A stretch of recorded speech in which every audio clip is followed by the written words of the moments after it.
Welcome to the Salmon Runs YouTube. Enjoy the video. In this video, I will review Bank of Ireland savings accounts.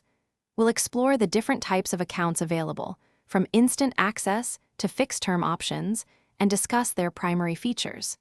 This will help you understand how these accounts work and whether they could be a good fit for your personal savings strategy. Let's dive in and see if a Bank of Ireland savings account is worth it for you. Bank of Ireland offers several savings options, including instant access and fixed-term accounts.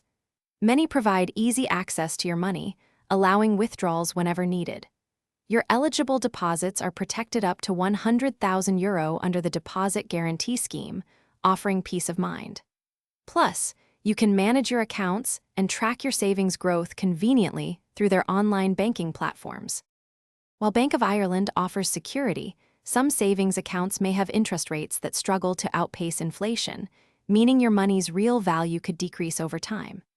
Fixed-term accounts, while offering potentially higher rates, limit access to your funds for a set period, and early withdrawals might incur charges.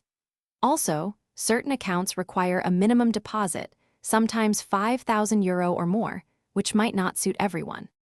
So, is a Bank of Ireland savings account worth it? It depends on your priorities. If security and convenience with your existing bank are key, they offer solid options. However, if maximizing interest is your main goal, comparing their rates with other providers is crucial, as some competitors might offer higher returns. Always weigh accessibility against potential earnings. For more details and other great deals, including that awesome car air freshener, check the description below. Thanks for watching. Consider subscribing if we helped you.